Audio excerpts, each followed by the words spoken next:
Role of self love and self care in relationship. നമുക്ക് എപ്പോഴും your relationship with your self matters more.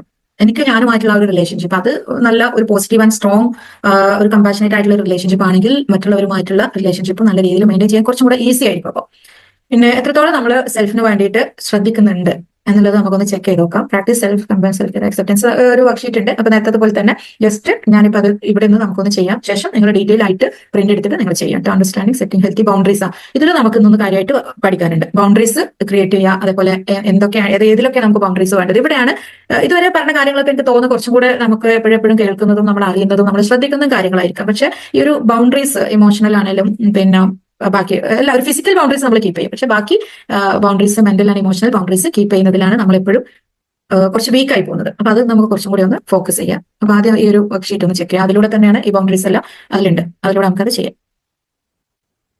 Self love and boundary. എന്താണ് self love എന്ന് പറഞ്ഞാല്? നിങ്ങൾ ഓരോരുത്തരും എത്രത്തോളം നിങ്ങളെ സ്നേഹിക്കുന്നുണ്ട്? നിങ്ങളൊന്ന് 1 to 10 ഒന്ന് നിങ്ങളുടെ സ്കോർ ഒന്ന് എഴുതിയേ.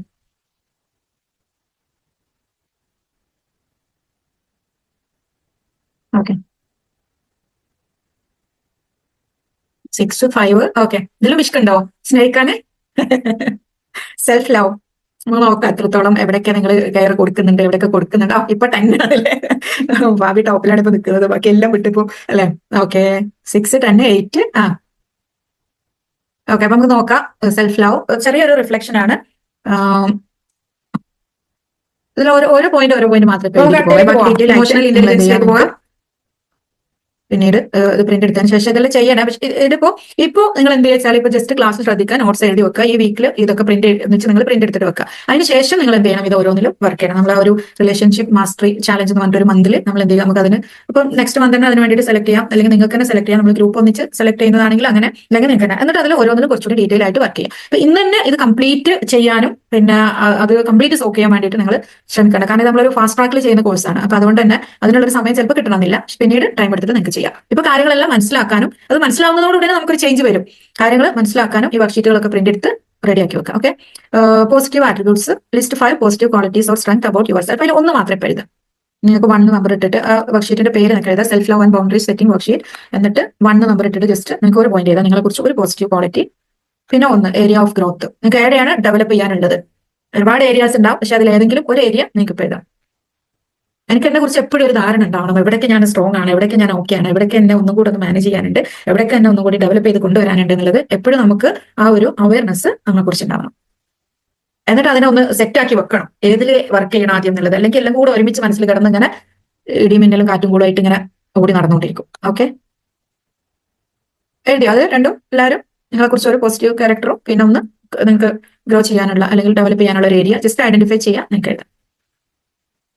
ഓക്കെ, നെക്സ്റ്റ് നിങ്ങൾ സെൽഫ് കെയർ പ്രാക്ടീസസ് എവിടെയൊക്കെ, അതായത് ഇപ്പോൾ ഫിസിക്കൽ സെൽഫ് കെയറിൽ എന്തൊക്കെ ആക്ടിവിറ്റീസ് നിങ്ങളെ ബോഡിനെ, അതായത് ഇപ്പോൾ ഹെൽത്തി ഫുഡ്, എക്സസൈസ്, പിന്നെന്താ ഓയിൽ മസാജ്, അതേപോലെ അസുഖങ്ങൾ ഉണ്ടെങ്കിൽ അതിനുള്ള കെയർ. ചിലപ്പോൾ ഉണ്ടാവും ചെറിയ അസുഖങ്ങളൊക്കെ ഉണ്ടാവും, നമ്മൾ മൈൻഡ് ചെയ്യാതെ വിടുന്നതൊക്കെ ഉണ്ടാവും കേട്ടോ. അത് പിന്നീട് നമുക്ക് ഒരുപാട് ട്രീറ്റ്മെന്റ് ഒക്കെ ചെയ്യേണ്ട ഒരു അവസ്ഥയിലേക്കൊക്കെ പോകും. ചെറിയൊരു വേദന, ചെറിയ എന്തെങ്കിലുമൊക്കെ ആയിരിക്കാം. അപ്പൊ അതിനെ ശ്രദ്ധിക്കുക. അതിപ്പോ ഞാൻ പറഞ്ഞപ്പോഴാണ്, അപ്പൊ നിങ്ങളോട് പറഞ്ഞപ്പോഴാണ് ഇപ്പൊ എനിക്ക് ഓർമ്മ വന്നത് അവിടെ ചെറുതായിട്ടൊരു ആ ഒരു ബ്ലാക്ക് മാർക്ക് വരുന്നുണ്ട്. ഇതിപ്പം ഇപ്പൊ തന്നെ ശ്രദ്ധിച്ചു കഴിഞ്ഞാൽ ചിലപ്പോൾ കൂടുതലാവാതെ പോകും. അപ്പൊ അതാണ് എനിക്ക് എന്റെ ഇതിലിപ്പോ എനിക്ക് ശ്രദ്ധിക്കേണ്ട ഒരു കാര്യമാണ്. അപ്പൊ അതേപോലെ ഓൾറെഡി നിങ്ങൾ എന്തൊക്കെയാണ് ചെയ്യുന്നത് ഫിസിക്കൽ സെൽഫ് കെയറിൽ നിങ്ങൾ എന്തൊക്കെ ചെയ്യണം എന്തെന്നുള്ളത് എഴുതാം. അതുപോലെ ഇനിയിപ്പോൾ അർജന്റ് ആയിട്ട് നിങ്ങൾ ശ്രദ്ധിക്കേണ്ട എന്തെങ്കിലും കാര്യം ഉണ്ടെങ്കിൽ അവിടെ നിങ്ങൾക്ക് നോട്ട് ചെയ്ത് വെക്കാം. Emotional self care, what activities suit your emotions. ഇമോഷൻസിനെ ഒന്ന് സൂട്ടൻ ചെയ്യാൻ എന്തൊക്കെ ആക്ടിവിറ്റീസ്, ചിലപ്പോൾ മെഡിറ്റേഷൻ ചെയ്യുന്നുണ്ടാകാം, പിന്നെന്താണ് ബ്രീത്തിങ് എക്സസൈസ് ചെയ്യുന്നുണ്ടാവും, അല്ലെങ്കിൽ നമ്മൾ ഒരുപാട് ടൂൾസ് പഠിച്ചിട്ടുണ്ട്. ആ ടൂൾസ് ഒക്കെ നമ്മുടെ എന്തിനുള്ള ടൂൾസ്?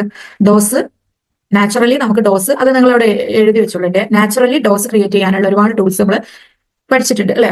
അപ്പൊ അതിൽ എന്തൊക്കെ ഓരോ പിന്നെ മറ്റുള്ളവരുമായിട്ടുള്ള എന്താണ് നല്ല റിലേഷൻഷിപ്പ് കീപ്പ് ചെയ്യുക, സോഷ്യൽ കണക്ഷൻസ് ഒക്കെ അതിന്റെ ഒരു മെയിൻ നല്ല കണക്ഷൻസ് ഉണ്ടാവുക, ആളുകളുമായിട്ട് ഇടപഴകുക, ചിരിക്കുക, നമുക്ക് ഒരു happiness and positive brain chemicals ഉണ്ടാവാനുള്ള എന്തൊക്കെ ആക്ടിവിറ്റീസ് നിങ്ങളിപ്പോൾ ചെയ്യുന്നുണ്ട് എന്നുള്ളത് എഴുതുക. അപ്പൊ അതിൽ നല്ല കുറവുണ്ടെങ്കിൽ എന്ത് ചെയ്യണം? അവിടെ നമ്മൾ ആഡ് ചെയ്ത് കൊടുക്കണം.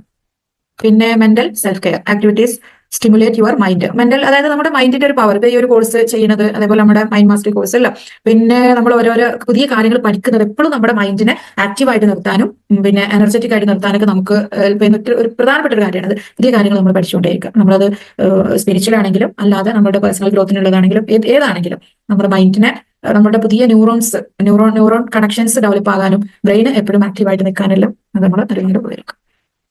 ഇമോഷൻസ്, മൈൻഡ്, പിന്നെ അഫർമേഷൻസ്.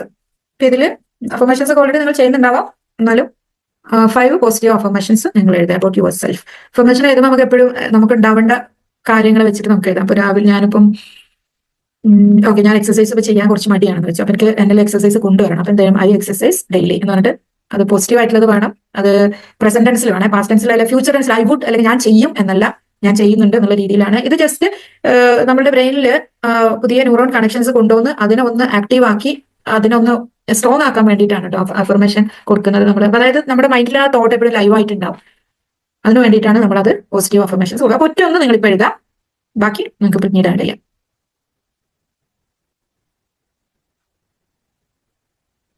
ഓക്കെ, പിന്നെ self compassion exercise. Think of a time when you were hard on your self. അതായത് ഏതെങ്കിലും ഒരു സിറ്റുവേഷൻ, അവിടെ നിങ്ങളോട് തന്നെ വളരെ ഹാർഡായിട്ടുള്ള ഒരു പെരുമാറിയിട്ടുള്ള ഒരു സിറ്റുവേഷൻ. ഫോർ എക്സാമ്പിൾ, നിങ്ങൾക്ക് നല്ല പനിയും ജലദോഷവും അല്ലെങ്കിൽ നന്നായിട്ട് റെസ്റ്റ് എടുക്കേണ്ട എന്തെങ്കിലും ഒരു അസുഖം വന്നു, എനി ബോഡി പെയിൻ എന്തോ. ആ സമയത്ത് വീട്ടിലേക്ക് ഒരു ഗസ്റ്റ് വരുന്നുണ്ടെന്ന് പറഞ്ഞു, വിളിച്ചു പറഞ്ഞു. അപ്പൊ നിങ്ങൾക്ക് പല ഓപ്ഷൻസ് ഉണ്ട്. നിങ്ങൾക്ക് ഫുഡ് വാങ്ങിക്കാം, പിന്നെ അത്യാവശ്യം ക്ലീൻ ആക്കാതെ അവിടെ വേണമെങ്കിൽ ഇടാം. ഗസ്റ്റിന് മനസ്സിലാവും നിങ്ങൾക്ക് വയ്യ, അതുകൊണ്ടാണ് വൃത്തിയില്ലാത്തതെന്നൊക്കെ.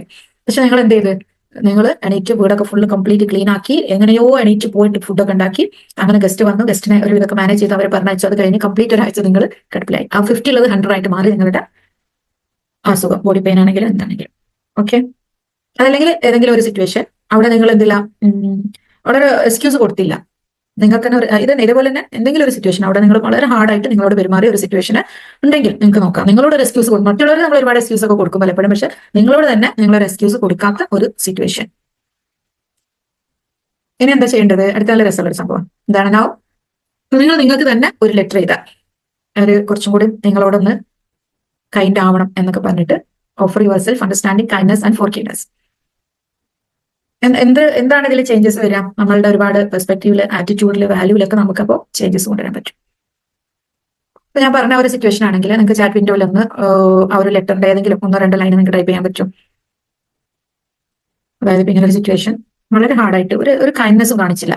ഞാൻ എന്നോട് എണീറ്റ് വീടൊക്കെ വൃത്തിയാക്കി ഫുഡൊക്കെ ഉണ്ടാക്കി ആ ഗസ്റ്റിനെ എങ്ങനെയൊക്കെയോ എന്റെ എല്ലാ അസുഖത്തെയും ഞാൻ മറച്ചു വെച്ചിട്ട് ഗസ്റ്റിനെ ഹാപ്പി ആക്കിയിട്ട് വിട്ടു. ചെയ്ത വളരെ നല്ല കാര്യമാണ്. ആരോട്? അവരോട്. പക്ഷെ ഞാൻ എന്നോട് ചെയ്തതോ? നിങ്ങൾക്കൊന്ന് ടൈപ്പ് ചെയ്യാൻ പറ്റും?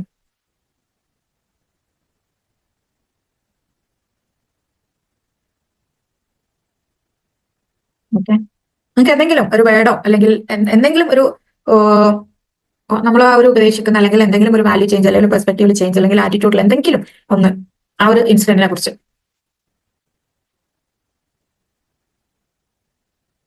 I didn't care you, my dear body. പിന്നെ വരട്ടെ. Okay, of our health and give rest for a while. Okay, പിന്നെ due to school. Okay, work, school work ആണ്. It's okay to be untidy.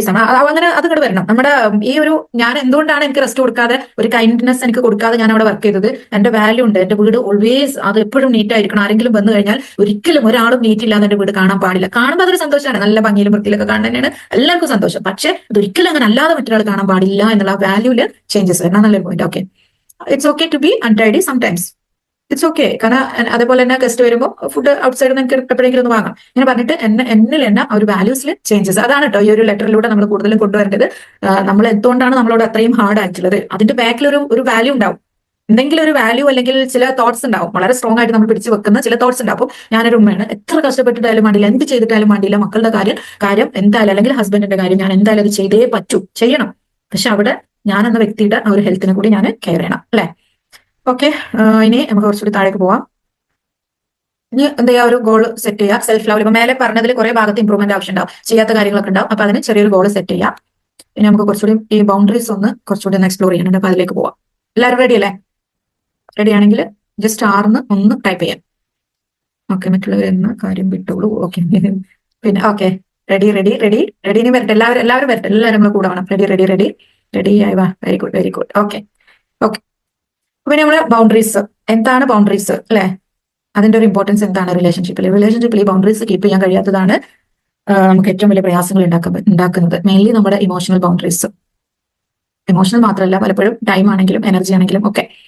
അതായത് നമ്മളുടെ time, നമ്മളുടെ ഒരു emotions, നമ്മളുടെ thoughts, നമ്മുടെ എനർജി, ഇതൊക്കെ നമ്മൾ മറ്റുള്ളവർക്ക് വേണ്ടി എത്രത്തോളം നമുക്ക് വിട്ടുകൊടുക്കാം വേണ്ട. അവിടെ ഒരു ഡിസ്റ്റൻസ്, ഇത്തിരി ഒരു ഡിസ്റ്റൻസ് വേണം. പ്രത്യേകിച്ച് സ്ത്രീകൾ കല്യാണമൊക്കെ കഴിഞ്ഞു കഴിഞ്ഞാൽ അവരുടെ ലൈഫ് പാർട്ണറായിട്ട് കംപ്ലീറ്റ് അങ്ങ് ഇന്റഗ്രേറ്റ് ചെയ്യും.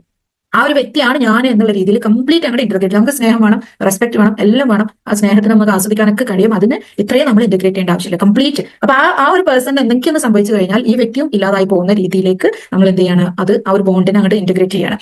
അപ്പൊ അവിടെ പല കാര്യങ്ങളിലും ചെറുതായിട്ടുള്ള ഒരു ഡിസ്റ്റൻസ്. ഒരു വ്യക്തിയാണ്, അതൊരു മനുഷ്യരാണ്. പലപ്പോഴും പല രീതിയിലും അവരുടെ ബിഹേവിയർ ചിലപ്പോൾ നമ്മൾ എഫക്ട് ചെയ്യും, അവരുടെ പല ആറ്റിറ്റ്യൂഡുകളും എഫക്ട് ചെയ്യും. അപ്പൊ അത് നമ്മൾ ഒരു പേഴ്സൺ ആണ്, ഒരു മനുഷ്യനാണ് എന്നുള്ള രീതിയിൽ തന്നെ മനസ്സിലാക്കി, അത് കംപ്ലീറ്റ്ലി ഒരു ഡിഫറെന്റ് പേഴ്സൺ ആണെന്ന് മനസ്സിലാക്കിയിട്ടുള്ള ചെറിയൊരു ഡിസ്റ്റൻസ് അവിടെ ആവശ്യമാണ്. ഓക്കെ. അതിലാദ്യം വരുന്നത് ഇമോഷണൽ ബൗണ്ടറീസ്. ഒരു ഹെൽത്തി ഇമോഷണൽ ബൗണ്ടറീസ് നമുക്ക് കീപ്പ് ചെയ്യാൻ പറ്റി കഴിഞ്ഞാൽ നമ്മളെപ്പോഴും എന്താണ്, നമുക്ക് ആവശ്യമുള്ള സമയത്ത് നോ പറയാൻ നമ്മൾ വളരെ കംഫർട്ടബിൾ ആയിരിക്കും. അവിടെ ഒരു ഗിൽറ്റി ഫീലിംഗ് ഉണ്ടാവില്ല. പല സമയത്തും ചിലപ്പോൾ നമ്മുടെ ഒരു സമയം, ഇന്നിപ്പോ ഞാൻ ക്ലാസ്, എനിക്കിപ്പം 4 to 5:30 ക്ലാസ് ഉണ്ട്. അപ്പൊ ഈ സമയത്ത് അവിടെ പലതും നടക്കുന്നുണ്ട്. ഭക്ഷണം കഴിക്കാൻ ഞാൻ വരുമ്പോൾ എല്ലാവരും എത്തിയിട്ടില്ല, അതിനുശേഷം വന്നവരുണ്ടാകും. അതെല്ലാം അവിടെ റെഡിയാക്കിയിട്ട് വെച്ച് വന്നു. അപ്പൊ ഇന്നിപ്പം ഞാൻ അവൈലബിൾ അല്ല. ഈ ഒരു 1 വീക്ക് ഈ ഒരു ടൈമിൽ, സാധാരണ ഞാൻ ഈ ടൈമിൽ 4 to 6 ഇടയിൽ ഞാൻ വെക്കൂല, അത് ഫാമിലി ടൈം ആയിട്ടാണ് കൊടുക്കുക. പക്ഷെ ഇപ്പോൾ ഈ ഒരു 1 വീക്ക് മാത്രം ഐ എം നോട്ട് അവൈലബിൾ. പക്ഷെ അതിലൊരു ഗിൽറ്റി ഫീലിംഗ് ഇല്ല. നമ്മൾ നല്ല രീതിയിൽ അത് കമ്മ്യൂണിക്കേറ്റ് ചെയ്ത് അവിടെ നമ്മൾ എന്താണ്, അതിൽ വളരെ കംഫർട്ടബിൾ ആണ്. പക്ഷെ പണ്ട് അങ്ങനെ ആയിരുന്നില്ല. പക്ഷേ ഈ ഒരു സമയം ഞാൻ, അല്ലെങ്കിൽ ഇങ്ങനെ എന്തെങ്കിലും ഒരു കാര്യം ഉണ്ടാകുമ്പോൾ ഞാൻ അത് എടുക്കുമ്പോൾ ഒരു വല്ലാത്തൊരു എന്തോ ഉള്ളുന്നൊരു ഫീലിംഗ് ആണ്, ആ ഒരു ഗിൽറ്റി ഫീലിംഗ്. അപ്പൊ നമ്മൾ എന്തില്ല, അവിടെ ഒരു ബൗണ്ടറി കീപ്പ് ചെയ്യാത്തതുകൊണ്ടാണ്. പക്ഷെ ഇപ്പോൾ നമ്മളത് പ്രാക്ടീസ് ചെയ്ത് പല കാര്യങ്ങളിലും എന്താണ്, നമ്മളത് ആ ഒരു boundary, healthy emotional boundaries keep ചെയ്ത് കഴിഞ്ഞാൽ പിന്നെ മനസ്സിലുള്ള പല സമയത്തും നമുക്ക് ഉണ്ടാവുന്ന ഒരു ഗിൽറ്റി ഫീലിംഗിനെ നമുക്ക് ഒഴിവാക്കാൻ പറ്റും. പ്രത്യേകിച്ച് കുട്ടികളുടെ കാര്യത്തിലൊക്കെ എനിക്ക് തോന്നുന്നത് മദേഴ്സ് ഒക്കെ ആ ഒരു ബൗണ്ടറീസ് കീപ്പ് ചെയ്യാൻ അവർക്ക് പലപ്പോഴും ഇത്രയും പറ്റുന്നില്ല എന്നുള്ളതാണ്. എവിടെയൊക്കെ നോ പറയണം, നോ പറയുന്നിടത്ത് ചില സമയത്തൊക്കെ വളരെ അത്യാവശ്യമുള്ള സമയത്തൊക്കെ നോ പറയുമ്പോഴും ഒരു ഗിൽറ്റി ഫീലിംഗ്. ഈവൻ ആളുകൾ ചോദിക്കും, നമുക്കൊരു പേഴ്സണൽ ടൈം നമ്മൾ എടുക്കുന്ന ഒരു മീ ടൈം ഞാൻ എടുക്കുമ്പോൾ അതിനുപോലും ഗിൽറ്റി ഫീലിംഗ് തോന്നുന്നവരുണ്ട്. Okay, then take responsibility for your feelings without blaming others. ആ ഇമോഷണൽ ബൗണ്ടറീസ് കീപ്പ് ചെയ്യുമ്പോഴാണ് എന്റെ ഫീലിംഗ്സ് എല്ലാത്തിനും മറ്റുള്ളവരെ ഇങ്ങനെ ബ്ലെയിം ചെയ്യാതെ എനിക്ക് എന്റെ ഉള്ളിലേക്ക് നോക്കിയിട്ട് ഞാൻ എവിടേക്കാണ് അവിടെ ഒന്ന് അലൈൻ ചെയ്യേണ്ടതെന്നുള്ളത് മനസ്സിലാക്കാൻ പറ്റും. Express your emotions and needs honestly. നല്ല രീതിയിൽ നമുക്ക് അത് എക്സ്പ്രസ് ചെയ്യാൻ പറ്റും.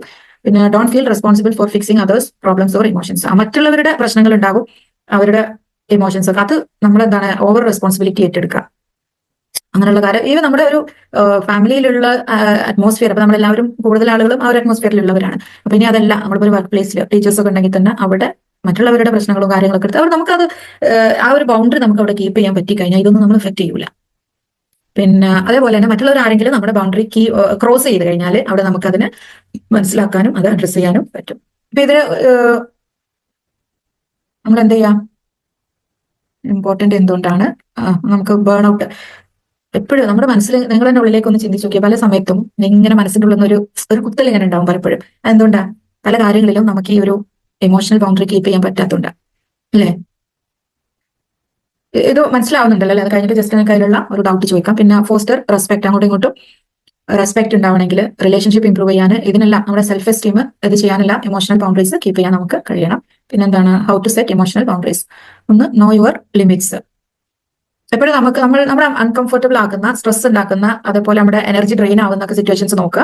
അതേപോലെ എന്താണ്, നമ്മൾ മൂഡ് പോകുന്നൊക്കെ നോക്കുക. അപ്പൊ അവിടെ ചിലപ്പോൾ വളരെ നിസ്സാരമായ അവരെന്ത് വിചാരിച്ചിട്ടുണ്ടാവും എന്നൊക്കെ തോന്നിയിട്ട് മൈൻഡ് റീഡിങ് അങ്ങനെയുള്ള പല കാര്യങ്ങളിലൂടെ കേൾക്കും. ചിലപ്പോൾ നമ്മളിങ്ങനെ വെറുതെ ഡിമ്മായിട്ട് നടക്കുന്നുണ്ടാവുക. അതല്ലെങ്കിൽ എനിക്ക് അങ്ങനെ ചെയ്യാൻ പറ്റും, ഗിൽറ്റി ഫീലിംഗ് ഒരുപാട് നമ്മളെ നോക്കാം. അപ്പൊ അവിടെയൊക്കെ ഓക്കെ, ഞാൻ എന്താണ് ചെയ്യേണ്ടത്, ഞാൻ ചെയ്തു. അപ്പൊ ആ ഒരു ഡിസ്റ്റൻസ് ഒക്കെ നമുക്ക് കീപ്പ് ചെയ്യാൻ പറ്റി കഴിഞ്ഞാൽ പലയിടത്തും ഗിൽറ്റി ഫീലിംഗ് എല്ലാം ഒഴിവാക്കാൻ നമുക്ക് പറ്റും. പിന്നെ നന്നായിട്ട് കമ്മ്യൂണിക്കേറ്റ് ചെയ്യാൻ എല്ലാ കാര്യങ്ങളും കൺസിസ്റ്റന്റ് ആവുക. പിന്നെ self awareness, regularly check within your emotions. നേരത്തെ പറഞ്ഞ കാര്യങ്ങൾ അത് ചെയ്യുമ്പോൾ നമുക്ക് ഒരുപാട്, പിന്നെ ചില കാര്യങ്ങളിലൊന്നും പലപ്പോഴും നമുക്ക് നമ്മുടെ കൺട്രോൾ ഇല്ലാത്ത ഒരുപാട് കാര്യങ്ങളുണ്ടാവും. അതിൽ വെറുതെ ഇങ്ങനെ ടെൻഷൻ അടിച്ച് സ്ട്രെസ് അടിച്ച് നടക്കുന്ന ഒരുപാട് ആളുകളുണ്ട്. അത് ശ്രദ്ധിക്കുക എപ്പോഴും. കാര്യം ഇത് ഞാനിപ്പോൾ സ്ട്രെസ് ആവുന്ന കാര്യങ്ങൾ എന്റെ കൺട്രോളിലാണോ അല്ലേ എന്നുള്ളത് നോക്കുക. എന്റെ കൺട്രോളിൽ അല്ലെങ്കിൽ അവിടെ പിന്നെ എന്തൊക്കെയാണോ ഓപ്ഷൻസ് ഉള്ളത് നോക്കുക. അത് വെച്ചിട്ട് നമുക്ക് ചെയ്യാൻ പറ്റുന്ന രീതിയിൽ നമ്മുടെ മൈൻഡിനെ നമുക്ക് കാം ആക്കിയിട്ട് കൊണ്ടുവരാം. പിന്നെ സപ്പോർട്ട് ആവശ്യമുള്ള സമയത്ത് സപ്പോർട്ട് ചോദിക്കുക. അപ്പൊ അതാണ് ഇമോഷണൽ ബൗണ്ടറീസ്. ഫിസിക്കൽ ബൗണ്ടറീസ് തന്നെ നമുക്കറിയാം അല്ലെ? ഒരാൾ നമ്മളെ ടച്ച് ചെയ്യുമ്പോൾ അത് എങ്ങനെ അത് ഓരോരുത്തർക്കും ഡിഫറെന്റ് ആയിരിക്കും. പിന്നെ അതേപോലെ തന്നെ നമ്മളുടെ ഒരു സ്പിരിച്വൽ കണ്ടന്റ് ഒക്കെ അനുവദിക്കുന്നതുണ്ട്, അനുവദിക്കാത്തതുണ്ട്. അതൊക്കെ അനുസരിച്ചിട്ട് ഫിസിക്കൽ ബൗണ്ടറീസ് പൊതുവേ നമ്മൾ നല്ല രീതിയിൽ നമ്മളുടെ ഒരു രീതിയിൽ നമ്മൾ കീപ്പ് ചെയ്ത് പോകുന്നവരാണ്. എന്നാലും ചില സമയത്തൊക്കെ ഇപ്പൊ നമ്മളിപ്പോ ഷെയ്ക്കാണ്ട് കൊടുക്കുന്നത്, ഇപ്പൊ എന്റെ വാല്യൂ അത് കൊടുക്കണ്ട എന്നാണ് തീരുമാനിച്ചിട്ടുണ്ടെങ്കിൽ ആ ബൗണ്ടറി കീപ്പ് ചെയ്ത് അതിൽ വളരെ അസർട്ടീവായിട്ട് നിൽക്കാൻ എനിക്ക് പറ്റണം. അയ്യോ അത് ഇത്രയും വലിയൊരാളല്ലേ, അവർ കൈ തന്നിട്ട് ഞാൻ എങ്ങനെ കൊടുക്കാതിരിക്കുക, അല്ലെങ്കിൽ അതങ്ങനെ ചെയ്യാതിരിക്കുക എന്നുള്ള രീതിയിൽ, അല്ലെങ്കിൽ ആ ഫാമിലിയിൽ എല്ലാവരും അങ്ങനെയാണല്ലോ, അപ്പൊ ഞാൻ മാത്രം ഇപ്പൊ എങ്ങനെ അത് ചെയ്യാതിരിക്കുക. നമുക്ക് നമ്മളിതിൽ അസർട്ടീവായിട്ട് നിൽക്കാൻ പറ്റണം എന്നുള്ളതാണ്. അപ്പൊ ഒരാൾ തരാണെങ്കിൽ നമുക്ക് അവരെ റെസ്പെക്ട് ചെയ്തുകൊണ്ട് തന്നെ നമ്മുടെ ബൗണ്ടറീസ് നമുക്ക് കീപ്പ് ചെയ്യാൻ പറ്റും. പിന്നെ എന്നുള്ളത് സംസാരിക്കുന്ന സമയത്ത് ചിലര് ശ്രദ്ധിച്ചോക്കേണ്ടി, അടുത്ത് നിന്ന് സംസാരിക്കും എനിക്ക് തോന്നുന്നു എത്രത്തോളം ദൂരെ അകലം നമുക്ക് നിൽക്കാം എന്നുള്ളത്. ആസ് എ പേഴ്സൺ ഞാൻ എന്താണ് കുറച്ചും കൂടി ഡിസ്റ്റൻസ് കീപ്പ് ചെയ്യുന്ന ആളാണ്, എന്നാൽ അപ്പുറത്തുള്ള ആള് കുറച്ചുകൂടി അടുത്ത് നിന്ന് സംസാരിക്കുന്ന ആളാണ്. അപ്പൊ അതുകൊണ്ട് തന്നെ നമുക്ക് എന്ത് ചെയ്യാം, ഒന്നുകൂടി മാറി നിൽക്കാം, അതല്ലെങ്കിൽ ഡയറക്റ്റ്ലി അവരോട് കമ്മ്യൂണിക്കേറ്റ് ചെയ്യാം, കുറച്ച് അവിടെ നിന്നിട്ട് സംസാരിക്കണം എന്നുള്ളത് കമ്മ്യൂണിക്കേറ്റ് ചെയ്യാം. അപ്പൊ ആ ഒരു ഫിസിക്കൽ ബൗണ്ടറി പൊതുവേ നമ്മളിപ്പോൾ ടച്ചിലാണെങ്കിലും നമുക്ക് അത് കീപ്പ് ചെയ്യുന്ന ആളുകളാണ്. ഞാനിപ്പോ ഡീപ്പിലേക്ക് പോകുവാണെങ്കിൽ ഗുഡ് ടച്ച് ബാഡ് ടച്ച് ഇതൊക്കെ അത് നമ്മൾ പറയേണ്ട ആവശ്യമില്ല, അല്ലെ, നമുക്ക് അറിയുന്നതാണ്. അതുകൊണ്ട് അത് അതിൽ ഡീപ്പിലേക്ക് പോകുന്നില്ല. ഇനി മെന്റൽ ബൗണ്ടറീസ്, അതായത് നമ്മുടെ തോട്ട്സ്, ബിലീഫ്സ്, ഒപ്പീനിയൻ ഒക്കെ, അതുപോലെ മെന്റൽ എനർജി. പലപ്പോഴും എന്ത് തോട്ട്സിന്റെ പിന്നാലെ പോയിട്ടാണ് എന്റെ മെന്റൽ എനർജി ഞാൻ ഒരുപാട് യൂസ് ചെയ്യുന്നത് എന്നുള്ളതൊക്കെ ഒന്ന് ചിന്തിച്ചു കഴിഞ്ഞാൽ അവിടെ നമ്മൾ ആ ബൗണ്ടറി കീപ്പ് ചെയ്യുന്നുണ്ടോ ഇല്ല, ഇത് വളരെ ഇമ്പോർട്ടന്റ് ആണ്. ഈ മെന്റൽ ബൗണ്ടറീസ് ഒരുപാട് എനർജി ചിലപ്പോൾ ആവശ്യമില്ലാത്ത കാര്യങ്ങളിൽ കൊടുക്കുന്നുണ്ടാകും. ചിലപ്പം ഏതെങ്കിലും ഒരു പേഴ്സന്റെ അടുത്ത് നിനക്ക് വളരെ ഹേർട്ട് ചെയ്യുന്ന ബിഹേവിയർ ഒക്കെ ഉണ്ടെങ്കിൽ ചിലപ്പോൾ ആ പേഴ്സണെ കുറിച്ച് അല്ലെങ്കിൽ ആ കാര്യങ്ങളെ കുറിച്ച് തന്നെ ചിന്തിച്ചിട്ട് ഒരുപാട് എനർജി കളയുന്നുണ്ടാവും. അപ്പൊ അവിടെ ഒന്നും ഞാൻ എന്ത് ചെയ്യുന്നില്ല, ഒരു ബൗണ്ടറി ഓക്കെ എന്തിനാണത് പിന്നെ ചിന്തിച്ചിട്ട് ആ ബൗണ്ടറി കീപ്പ് ചെയ്യാത്തതുകൊണ്ടാണ് ആ തോട്ടിലൂടെ തന്നെ അങ്ങനെ വിട്ട് പോകുന്നത്. പിന്നെ അപ്പൊ അതിലും കുറച്ചും കൂടി ഡീറ്റെയിൽ ആയിട്ടുള്ള പോയിന്റ്സ് ഇതിലുണ്ട്. നമ്മുടെ mental boundaries, protecting your thoughts, defending your beliefs and opinions. അതായത് നമ്മളിപ്പോ സംസാരിക്കും, മറ്റുള്ളവരോടൊക്കെ സംസാരിക്കുമ്പോൾ നിങ്ങൾ ചില ശ്രദ്ധിച്ചിട്ടുണ്ടാവും, അവരുടെ വാല്യൂസിലും പെർസ്പെക്റ്റീവിലും നിൽക്കാൻ വേണ്ടിയിട്ട് വളരെ സ്ട്രോങ് ആയിട്ട് അവരതിൽ തന്നെ നിൽക്കും, ഉറച്ചു നിൽക്കുന്നവരുണ്ട് അല്ലെ. അപ്പൊ അതിനു വേണ്ടിയിട്ട് പിന്നെ എന്താണ്, മറ്റുള്ളവർക്ക് ഒരു എന്താ പറയാ, സംസാരിക്കുമ്പോഴൊക്കെ മറ്റുള്ളവരുടെ പെർസ്പെക്റ്റീവും കാര്യങ്ങളും മനസ്സിലാക്കാതെ എന്റേതിൽ മാത്രം ഉറച്ചു നിൽക്കുന്നവരുണ്ടാകും. പക്ഷെ നമ്മൾ എന്റേതിൽ ഉറച്ചു നിൽക്കുമ്പോൾ തന്നെ മറ്റുള്ളവരെ നമ്മൾ റെസ്പെക്ട് ചെയ്തുകൊണ്ട് വേണം ആ എന്റെ സ്റ്റാൻഡിൽ നിൽക്കേണ്ടത് എന്നുള്ളതാണ്. പിന്നെ managing mental energy, prioritising task, interaction, content that align with your goals and values. ഇതിനെല്ലാം എക്സാമ്പിൾ ഉണ്ട്, ഞാൻ ഒരുപാട് വിശദീകരിക്കാൻ നമുക്ക് സമയം നമുക്ക് വായിച്ചു കഴിഞ്ഞാൽ തന്നെ. ഇനി മെന്റൽ ബൗണ്ടറീസ് സെറ്റ് ചെയ്യാനുള്ള കുറച്ച് വഴികളാണ്. നോ യുവർ ട്രിഗേഴ്സ്, നമ്മുടെ ട്രിഗേഴ്സ് മനസ്സിലാക്കുക. Exposure, limit exposure to negativity. പല രീതിയിലുള്ള നെഗറ്റിവിറ്റിയിലൂടെ നമ്മൾ പോകുന്നുണ്ടാവും. ചിലപ്പം ആളുകളായിരിക്കാം, പിന്നെ അതല്ലെങ്കിൽ നമ്മൾ സോഷ്യൽ മീഡിയയിലൂടെ ആയിരിക്കാം. അപ്പൊ അതിന്റെ ഒക്കെ ഒരു എക്സ്പോഷർ മാക്സിമം നമ്മൾ കുറക്കുക. പക്ഷെ നമ്മുടെ കൂടെ കണ്ടിന്യൂസ് ആയിട്ടുള്ള ആളുകൾ ഉണ്ടെങ്കിൽ അവരെ ഒഴിവാക്കാൻ നമുക്ക് പറ്റില്ല. പക്ഷെ അവരെ കുറിച്ചുള്ള നമ്മളുടെ പെർസെപ്ഷൻ നമുക്ക് നമ്മുടെ ഉള്ളിൽ നമുക്ക് ചേഞ്ച് ചെയ്യാൻ പറ്റും. ഓക്കെ. പിന്നെ say no to mental overload, practice positive self talk, engage in mindful conception. നല്ല രീതിയിൽ നമ്മൾ ആ ഒരു മൈൻഡ്ഫുൾനെസ് പ്രാക്ടീസ് ചെയ്യുക, communicate clearly, then prioritise down time. Down time എന്താണ്? ഡൗൺ ടൈം എന്ന് പറഞ്ഞാൽ നമ്മൾക്ക് ഇതായി പോകുന്ന സമയം അല്ലെ, നല്ല നമ്മൾ എന്താ പറയാ, നമുക്ക് റിസൾട്ട് കിട്ടാനും ക്രിയേറ്റീവ് ടാസ്ക് ചെയ്യുന്നതിന്റെ ഇടയ്ക്കുള്ള സമയങ്ങൾ. അപ്പൊ അതൊക്കെ നല്ല രീതിയിൽ നമ്മൾ മാനേജ് ചെയ്ത് കൊണ്ടുപോകാം. അപ്പൊ ഇത് ഒരുപാട് ഡീറ്റെയിലേക്ക് പോയിട്ടില്ല, എന്തായാലും നിങ്ങൾക്ക് ഒന്ന് വായിച്ചു നോക്കിയാലും നിങ്ങൾക്ക് മനസ്സിലാവും. സെൽഫ് കെയർ, പിന്നീട് എന്താണ്, ഓക്കെ, ടൈമില് അത് ഇതിൽ എഴുതിയിട്ടില്ല ഞാൻ. Time boundaries. എങ്ങനെയാണ് ടൈം ബൗണ്ടറീസ് നമ്മൾ കീപ്പ് ചെയ്യാം? നമുക്ക് ഒരുപാട് സമയം പഠിച്ചിട്ടുണ്ടല്ലേ നമ്മൾ അല്ലെ, ടൈം ബൗണ്ടറീസ് മുമ്പ് പഠിച്ചിട്ടുണ്ട്. പിന്നെ മറ്റുള്ളവർക്ക്, റിലേഷൻഷിപ്പിൽ മറ്റുള്ളവർക്ക് നമ്മൾ കൊടുക്കുന്ന ടൈം, അത് മക്കൾക്കാവാം, പിന്നെ വീട്ടിലുള്ള മറ്റു മെമ്പേഴ്സിനാവാം, ആർക്കാണെങ്കിലും മറ്റുള്ളവർക്ക് നമ്മൾ കൊടുക്കുന്ന ആ ഒരു ടൈമിലൊക്കെ. അതേപോലെ സെൽഫിനും ചിലർ, ഇപ്പൊ എനിക്ക് ഒരുപാട് സമയം കൊടുക്കുന്നുണ്ടെങ്കിൽ അത് അവിടെ എന്താണ്, അതിനുള്ള ഷോർട്ടേജ് വരും. ഫാമിലിയിലാണെങ്കിലും അതേപോലെ എന്റെ ജോബ് വർക്ക് റിലേറ്റഡ് ആയിട്ടുള്ള കാര്യങ്ങളിലാണെങ്കിലും ഷോർട്ടേജ് വരും. അപ്പൊ ഇതെല്ലാം ഒന്ന് മാനേജ് ചെയ്യാം. നമ്മുടെ പേഴ്സണൽ ടൈമും റിലേഷൻഷിപ്പിലും അതേപോലെ വർക്കിന്റെ ഒക്കെ ടൈമുകൾ നമ്മളൊന്ന് മാനേജ് ചെയ്തിട്ട് സെറ്റ് ചെയ്യാം. Then communicating your boundaries. നമ്മൾ നല്ല രീതിയിൽ, പലപ്പോഴും ഈ ബൗണ്ടറീസ് നമ്മുടെ മനസ്സിലുണ്ടാകും, പക്ഷെ നമ്മൾ അത് ആളുകളുമായിട്ട് കമ്മ്യൂണിക്കേറ്റ് ചെയ്യില്ല. അവർക്കത് അറിയില്ല, നമ്മുടെ കൂടെ ഉള്ളവർക്ക് ഇത് അറിയില്ല എന്നുണ്ടെങ്കിലും എന്താണ്, അതിൽ പ്രയാസങ്ങൾ വരും.